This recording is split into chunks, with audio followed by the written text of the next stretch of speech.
Welcome and thank you for your interest in the results of the annual Fairfax County Youth Survey for the 2015-2016 school year. The Fairfax County Youth Survey provides data to county, school, and community-based organizations to assess youth strengths and needs, develop programs and services, monitor trends, measure community indicators, and guide countywide planning of prevention efforts. The survey is comprehensive and covers many topics. Some examples are alcohol, tobacco, and other drug use, mental health, bullying, nutrition, physical activity, and sexual health. The survey is anonymous. No identifying information for the student is stored with the results, and it's voluntary. Students are instructed that they may decline to answer any of the questions on the survey or may completely opt out of taking the survey. Students are asked questions about their behaviors, experiences, and the risk and protective influences in their lives. Questions are mainly taken from the Monitoring the Future survey and the Centers for Disease Control and Prevention's Youth Risk Behavior Surveillance Survey, where we get national comparisons when they're available. Complete results from the survey can be found in the reports on the Youth Survey website. There are more questions asked on the survey than are covered in this presentation. The 2015 Fairfax County Youth Survey was completed by over 48,000 Fairfax County public school students in grades 6, 8, 10, and 12, representing 88% of enrolled students in those grades. Sixth grade students take a shortened, modified survey. Where available, sixth grade data are referenced in this presentation. More detailed information can be found in the sixth grade report on the Fairfax County Youth Survey webpage. Data from the Fairfax County Youth Survey shows how having just 3 assets, also known as protective factors, gives students the tools they need to build resilience to respond to life challenges and make healthier choices. 6 assets from the survey were chosen to see how they relate to teen behavior. Having high personal integrity, performing community service, having teachers recognize good work, having community adults to talk to, participating in extracurricular activities, and having parents available for help. Through the Fairfax County Youth Survey, we see that the more assets youth have, the less likely they are to engage in risky behavior. Whether it's sexual activity, alcohol use, marijuana use, bullying, carrying weapons, binge drinking, cigarette use, or gang involvement. The more assets a child has, the lower their risk. For example, of youth who reported having none of the 6 assets listed, 34% drank alcohol in the past 30 days. Of youth who report having 3 of the assets, only 19% drank alcohol in the past 30 days. Of the students who have all 6 of the assets listed, only 10% drank alcohol in the past 30 days. Assets, in a combination of both individual characteristics as well as environmental factors, facilitate and foster resiliency in youth. Let's look at the survey results for alcohol, tobacco, and other drugs. Students were asked if they had more than a sip of alcohol in the past 30 days. Overall, 16% report that they have. This is lower than the national average of 22%. Unfortunately, alcohol use is much more prevalent as students get older. Almost 1/3 of 12th graders drank alcohol in the past 30 days. 1 in 6 female students reported drinking alcohol in the past 30 days, which is slightly higher than male students. Approximately 1 in 5 white students report drinking in the past 30 days. This is higher than other races and ethnicities. Binge drinking is defined as having 5 or more drinks in one sitting in the past 2 weeks. Fairfax County rates are lower than the national average. Binge drinking rates are comparable for both female and male students. Similar patterns exist for binge drinking as for drinking alcohol. Similar to the pattern of alcohol use, Fairfax County youth report lower rates of marijuana use than students nationally, with rates increasing by grade level. 1 in 5 12th graders used marijuana in the past 30 days, with Fairfax County students reporting slightly lower prevalence than their counterparts nationally. Male students are more likely to use marijuana than female students. Rates vary by race and ethnicity from 5% to 12%. In 2015, a question was added about synthetic marijuana use in the past 30 days, and it was discovered that synthetic marijuana use was significantly lower than marijuana. Inhalants are volatile substances with chemical vapors that can be inhaled to produce mind-altering effects.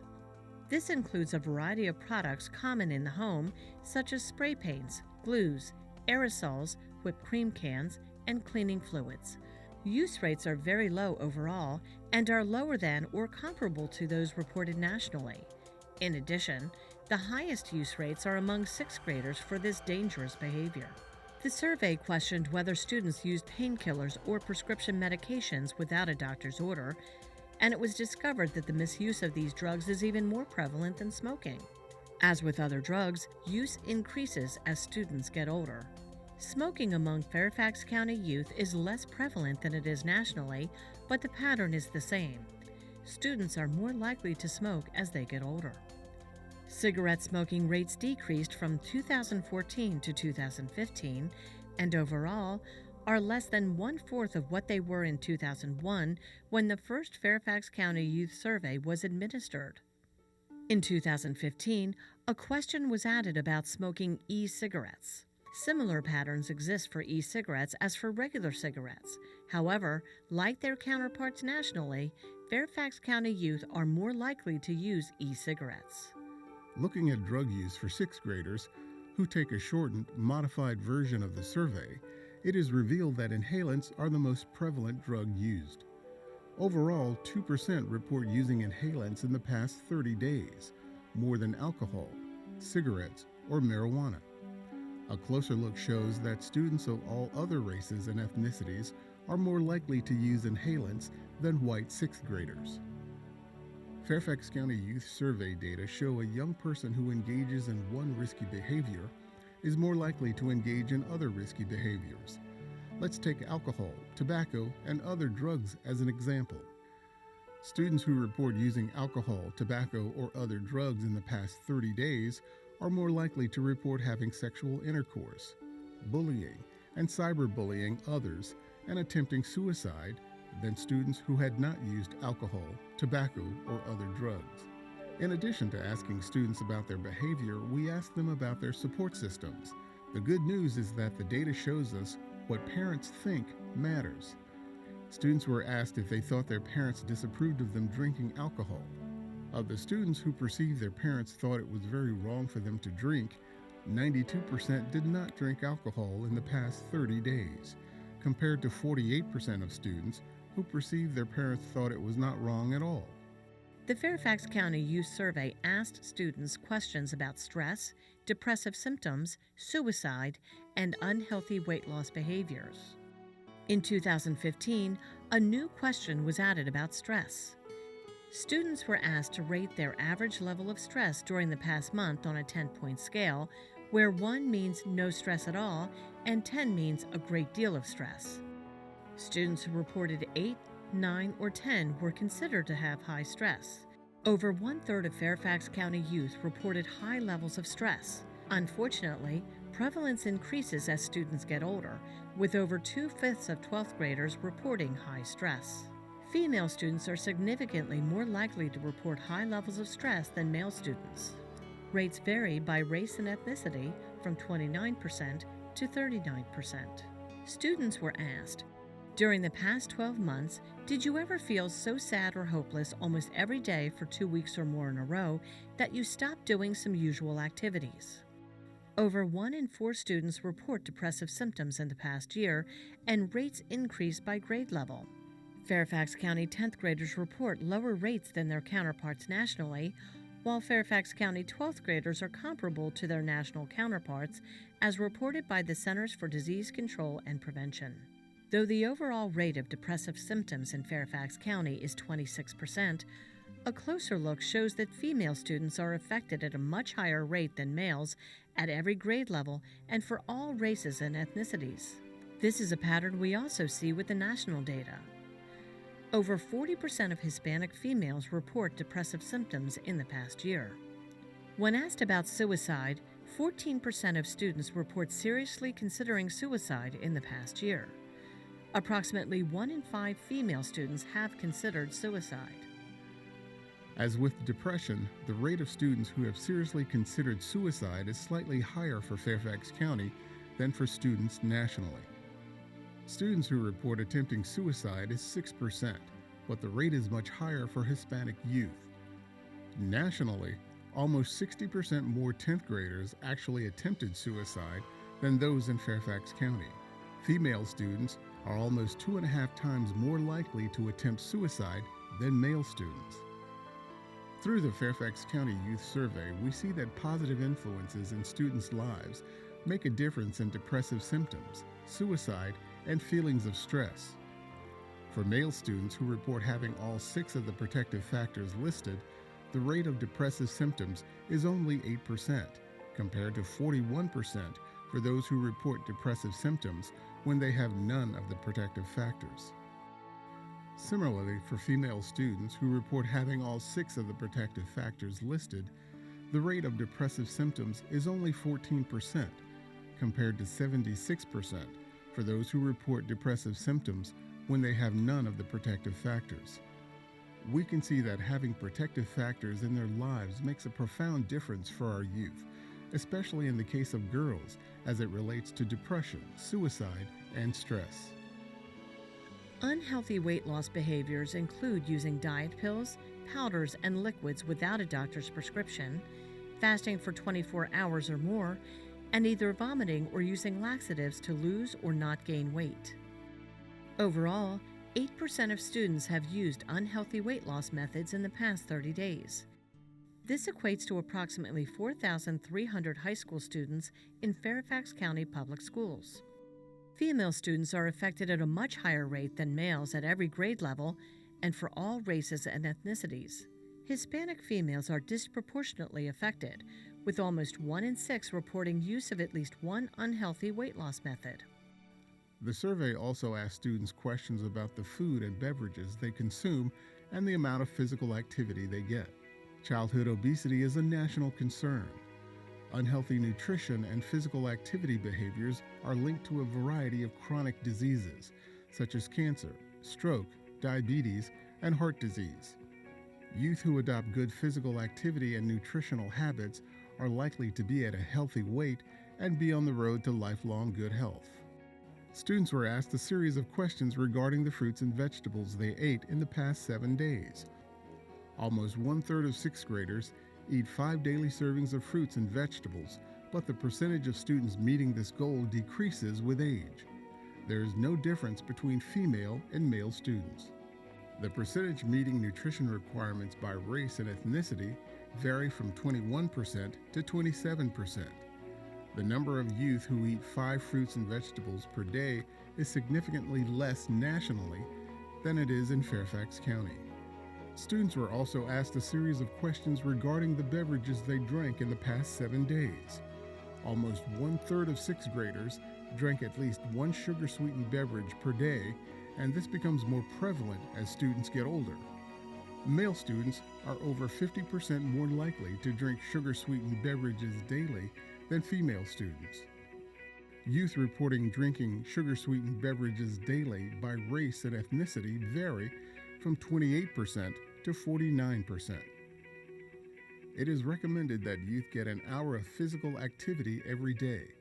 This graph shows the percentage of students who get an hour of aerobic activity 5 or more days in the past week. Over half of our 6th graders are active at least 5 days a week, but the percentage decreases as our youth get older. The percentage drops 15 percentage points from the 6th grade to the 12th grade. This is a national pattern. Just under 1/2 of male students report getting 5 or more days of aerobic activity per week, while approximately 1/3 of females report the same rates for physical activity. Consistent with national data patterns, students of races and ethnicities other than white are less likely to get at least 1 hour of physical activity 5 days or more a week.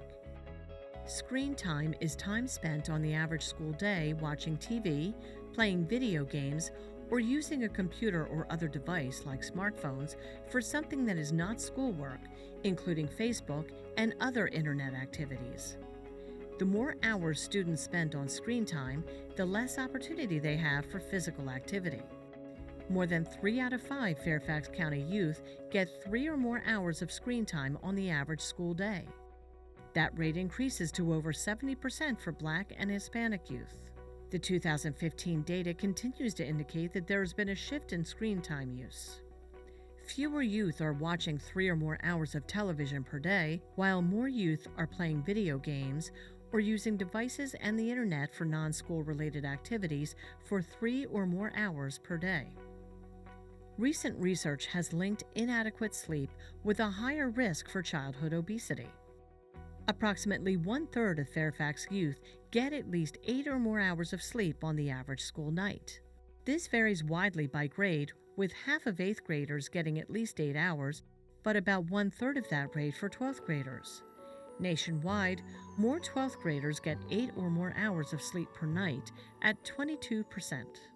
Students were asked about their experiences in areas such as bullying, cyberbullying, harassment, teen dating abuse, and gangs.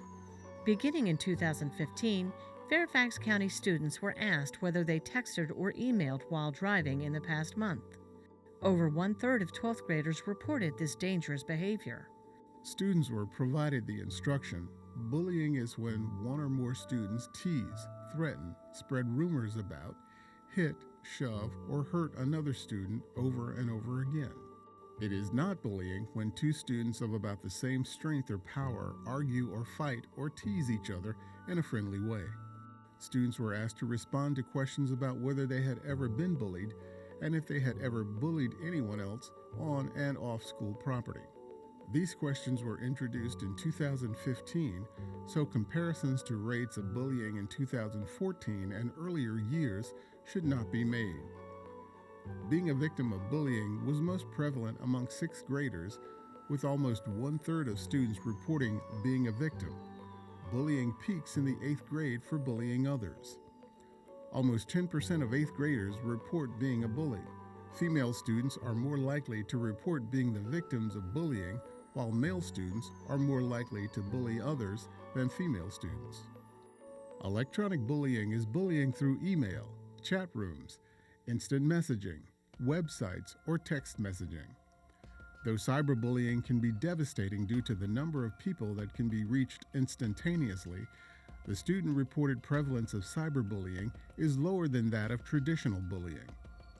Female students are more likely to be victims of cyberbullying than male students, but are comparable to male students for cyberbullying another student at their school.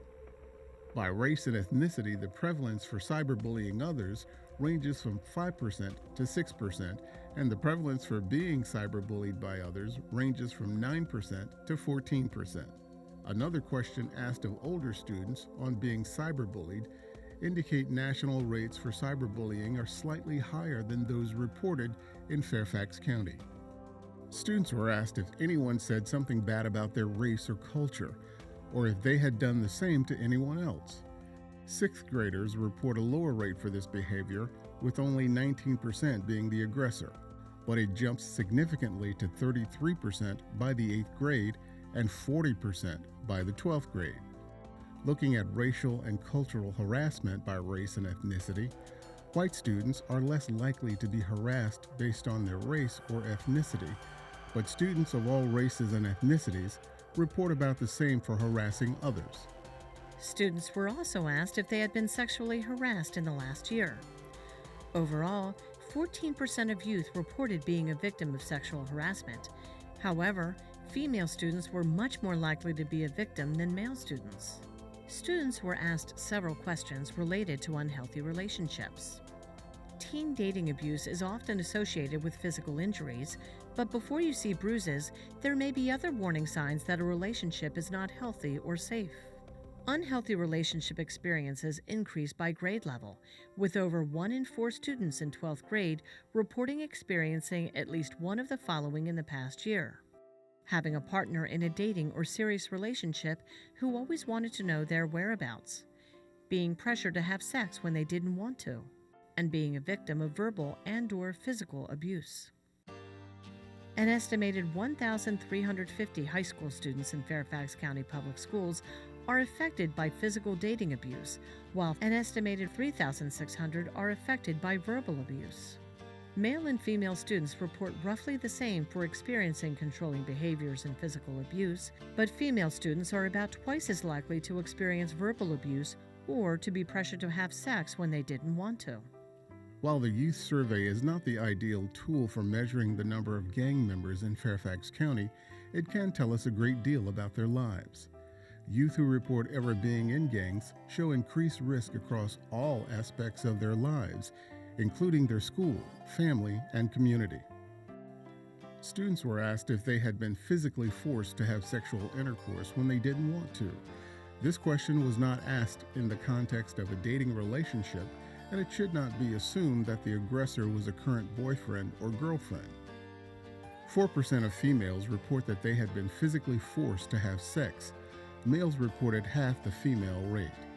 When comparing by grade level, we see that nationally, the rates are higher than in Fairfax County, with 6% of 10th graders and approximately 1 in 13 12th graders having been physically forced to have sex. Students were asked questions about sexual behavior in order to identify health-related issues. Overall, 18% of students report that they have had sex. This increases by grade level. Almost 35% of 12th graders have had sex. There is considerable variation among races and ethnicities, ranging from 9% to 25%. The prevalence of oral sex is slightly higher than sexual intercourse in almost every demographic category. Condom use is an important measure of sexual health from the standpoint of prevention of both pregnancy and sexually transmitted diseases. The majority of students have never had sex. For those who are having sex, more are using condoms than not. Countywide, 63% of youth who are sexually active report using a condom at last intercourse. Lastly, contraceptive use is more prevalent for older students. 86% of sexually active 12th graders use some method to prevent pregnancy at last sexual intercourse, compared to 79% of 10th graders and 68% of 8th graders. Overall, 17% use no method of contraception at all or cannot identify the method of contraception used. Students were asked questions about various assets that impact resiliency and likelihood of engaging in risky behaviors. Building resiliency in youth is critical to their ultimate success and enjoyment in life. Fairfax County and Fairfax County Public Schools believe it is important for families, schools, and communities to provide needed supports for youth that foster resiliency. One model for fostering resiliency in youth is the Resiliency Wheel developed by Nan Henderson, founder of Resiliency in Action. The wheel identifies 6 resiliency builders or external protective factors that can be provided by families, schools, and communities that mitigate risk factors and build resiliency. These resiliency builders are: increase pro-social bonding, set clear, consistent boundaries, teach life skills, provide caring and support, set and communicate high expectations, and provide opportunities for meaningful participation. Research has shown these 6 resiliency builders to be effective in helping our youth successfully meet the stress and challenges they face in their lives. To learn more about the Resiliency Wheel and the 6 resiliency builders, visit fcps.edu. Looking at selected assets that families can provide to build resiliency, we see that the majority of Fairfax County families do have parents who are available to help their children, are aware of where their children are when they're not at home, allow children to provide input on family decisions that affect them, provide a home environment where members are respectful to each other, and show disapproval of marijuana use by youth. These assets each have an impact on risky behaviors and together build greater resiliency. For example, of youth who report having none of the 5 selected assets, 57% drank alcohol in the past 30 days. Of youth who report having 3 of the assets, only 21% drank alcohol in the past 30 days. Of the students who have all 5 of the selected family-based assets, only 11% drank alcohol in the past 30 days.